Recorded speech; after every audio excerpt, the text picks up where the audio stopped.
Olá, que a paz do Senhor venha estar com todos vocês, em nome de Jesus. E aí, como que vocês estão? Tudo bem com vocês? E hoje, o tema do nosso estudo é renúncia de pecados. Vamos lá? Pecado não é algo que podemos brincar ou ocultar. Os resultados são desastrosos quando assim fazemos.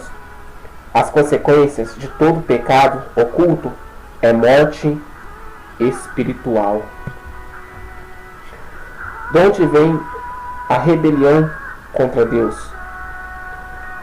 A palavra de Deus em Isaías 30, versículo 1, está escrito: Ai dos filhos rebeldes, diz o Senhor, que tomaram conselho, mas não de mim, e que se cobriram com uma cobertura, mas não do meu espírito, para acrescentarem pecado a pecado. O pecado oculto ganha controle da minha vida. Nós temos que saber muito disso, que o pecado oculto, o pecado escondido, não só escondido, mas ganha o controle da nossa vida. Na palavra de Deus diz assim: E respondeu-lhe Jesus: em verdade vos digo, que todo aquele que comete pecado é servo do pecado. O que o perdido deve ao pecado é a morte. A palavra de Deus está escrito assim: porque o salário do pecado é a morte. O que o pecado gera é a morte. O pecado oculto me afasta de Deus. Em Salmos 66, versículo 18, está escrito: Se eu atender à iniquidade no meu coração, o Senhor não me ouvirá. O que fazer para agradar a Deus? É contar com a sua misericórdia? O que fazer para agradar a Deus e contar com a sua misericórdia? Primeiro ponto: reconhecer o meu pecado. Em Salmos, capítulo 32, versículo 3 ao 5, está escrito: Também a sua ira se acendeu contra os seus 3 amigos, porque, não achando quem responder, todavia condenavam a Jó. Eliú, porém, esperou para falar a Jó, porquanto tinha mais idade do que eles. Vendo, pois, Eliú que já não havia resposta na boca daqueles 3 homens, a sua ira se acendeu. Confessar o meu pecado. Mas glorie-se o irmão abatido na sua exaltação. Vinde, então, e ergue-me, diz o Senhor. Ainda que os vossos pecados sejam como escarlata, eles se tornarão brancos como a neve.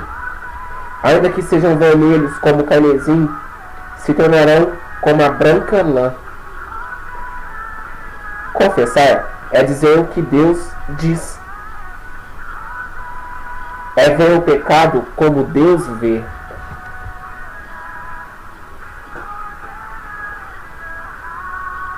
Porque eu confessarei a minha iniquidade, afligir-me-ei, pois causa do meu pecado. Sentir tristeza por estar ofendendo a Deus naquilo que está cometendo. E o terceiro ponto é abandoná-lo.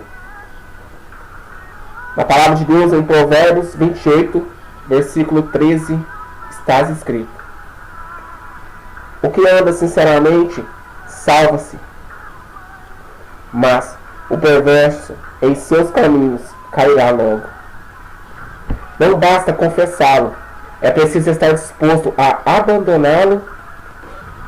Não adianta vir com choradeira para Jesus enquanto não estiver disposto a abandonar o pecado. Em Mateus capítulo 7, versículo 23, então lhes direi abertamente: nunca vos conheci, apartai-vos de mim, vós que praticais a iniquidade. Os que não se dispuseram a abandonar o pecado, em Tiago capítulo 1, versículo 14 ao 15, como filhos obedientes, não vos conformando com as concupiscências que antes havia em vossa ignorância, mas como é santo aquele que vos chamou, sede vós também santos em toda a vossa maneira de viver.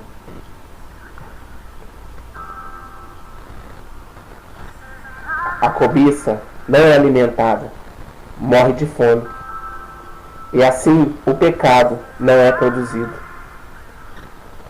A cobiça perde a sua força e morre se você não a alimenta. Aí você me pergunta, por que muitos não conseguem ficar livres?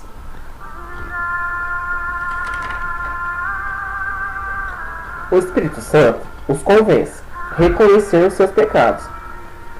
Oram arrependidos, mas ao sair começam a namorar ou flertar com o mesmo pecado e acabam caindo em tentação.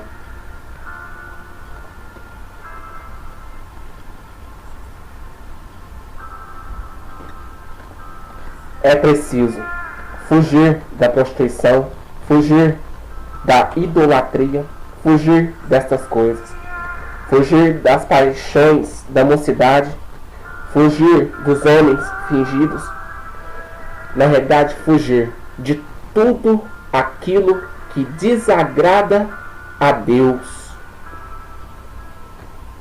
E espero que vocês tenham gostado, que Deus vai abençoar todos vocês em nome de Jesus. Até a próxima, tchau!